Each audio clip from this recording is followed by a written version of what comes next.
Okay, so first things first, been working on a different stream layout. Just throwing that out there. Just throwing that out there.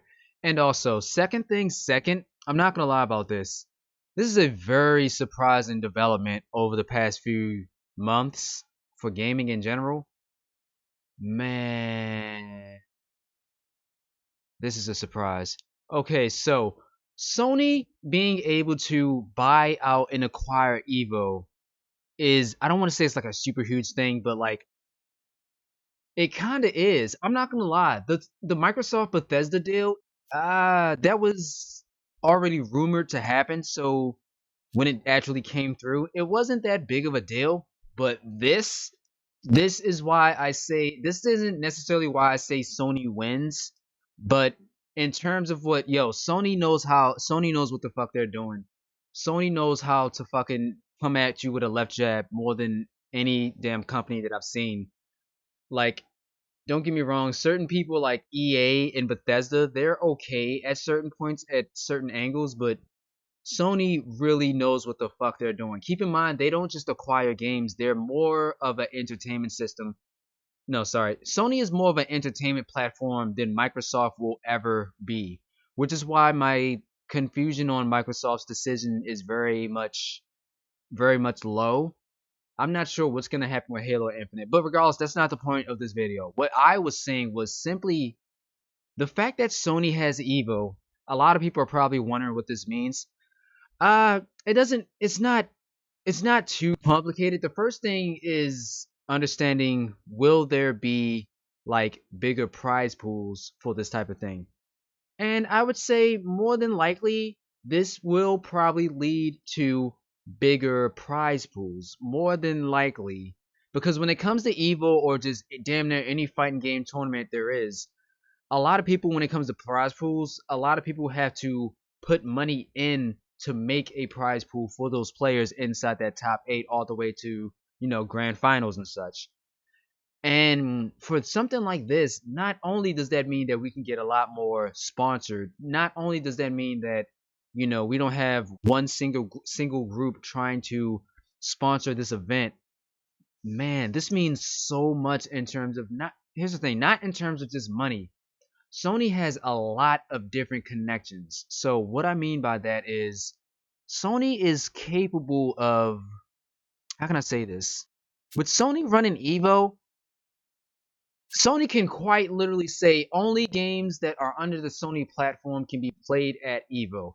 And that is a serious, serious, serious thing. Don't get me wrong. In some way, Sony can literally say if I don't want Skullgirls at Evo, it's probably not gonna happen. But at the same time, how can I say this? In terms of like, because this was the really big thing about this whole thing.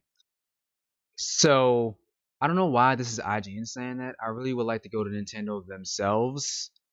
It's a fighting game tournament. Why would they want to play Kitty Smash? Stone Creek, I don't think you understand the popularity that Smash players have, but this isn't about you. Dude, what this is quite literally Sony has the big potential to throw some very crazy shit into Evo. Now, don't get me wrong, that means that quite literally Sony can put an advertisement in between games for something that is nothing fighting game related. For all you know, Sony could, if they want to, they can unveil Bloodborne 2 or Bloodborne remake at 60 FPS at Evo. They can fucking do that. But for other companies like Nintendo that have like Smash and stuff like that, Smash is a very, very, very large fighting game with a very large fighting game community, and because of this, Nintendo is a very strict player in the game when it comes to their products. So since Sony owns Evo, that literally means that Sony can quite literally not have Smash there if they want to. Like Sony can quite literally, if they want to. Don't get me wrong, Evo isn't always about fighting games all the time. Evo can honestly have some first-person shooters there. It really can.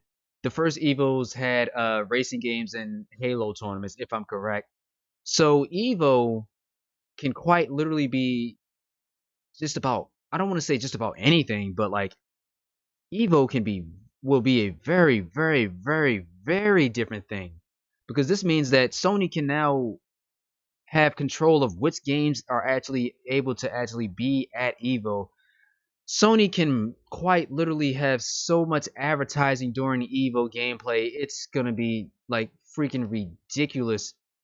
I don't know. Like the future for Sony making this type of decision is really weird, but I honestly feel like, let's say this, if Microsoft never acquired Bethesda, do you think Sony would actually acquire Evo? Because that's an actual thing that I think really needs to be in play here. Microsoft and Jesus Christ, Microsoft and Sony have been really going head and head, not necessarily in terms of console war shit. They've been going head to head in terms of just business in general, in terms of trying to get more people to weigh on each side. You know, the battle of green versus blue. Uh, I don't want to necessarily say that because of this Sony wins, but man, the Bethesda deal when it came to Microsoft wasn't like a heavy impactful thing because I don't necessarily play Bethesda games. But Sony, god damn. Sony, I have to say this is one of the most impressive things you've probably done in a very long time. Honestly, man, the PS5 isn't even an impressive thing to me, and I'm going to be very honest about that. Like the PS5 isn't impressive because there are no cool games to play on PS5 that are actually using the PS5's hardware to its limit. And don't get me wrong, there are Demon Souls and stuff like that, but what I mean is later down the line, oh my god, what does this mean for future fighting games? Like cuz Sony knows the FGC is where it's at. Don't get me wrong, everyone who does business in gaming, they're kind of looking at esports and shit like that, which really does annoy me. But Sony knows the FGC. Sony has Mortal Kombat tournaments damn near every goddamn day of the week. I always see this stuff. Even though I don't watch Mortal Kombat, Sony knew what the fuck they were doing when it came to buying out Evo. They knew what the fuck they were doing. And what does this mean for the future of possible fighting games in the future? Dude, I just would, if Sony wins with the FGC in terms of putting out some good fighting games, because you know we got games like Arc System Works. There's a few more fighting games that are still in development. Project L, which was like a League of Legends fighting game. Not to say it's only gonna be like a PlayStation exclusive or anything like that, but regardless of which, both Sony and Microsoft are really fighting for exclusivity, and I really think that that's probably what's gonna separate them from being like that's gonna separate what makes every that's gonna make every company seem different. Sorry, I put that in a very bad explanation, but my point is from all that is that this doesn't necessarily mean that Sony wins, but in general, well, actually, and first off, I don't necessarily believe in exclusivity on both sides. To be honest, I think cross gen is a necessary thing, but I'll get to that later. Uh, God damn, Sony. I did not think that you would pull this off. This is a really good play, and I don't usually like to waste people's time with certain gaming news on certain shit, but whew, I want to be able to archive this from like a year from now to be able to see what the actual difference in expectations were. This is a really good play, man. But anyway, that's all that I wanted to rant on about. I'm not sure what the future of this deal will actually be able to acquire, to be honest. But whatever it is, I'm not expecting like Sony's stock to go up or something like that, you know, in terms of the company itself.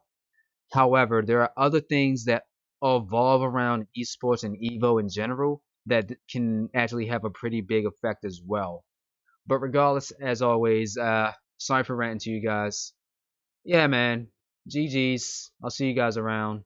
Peace out.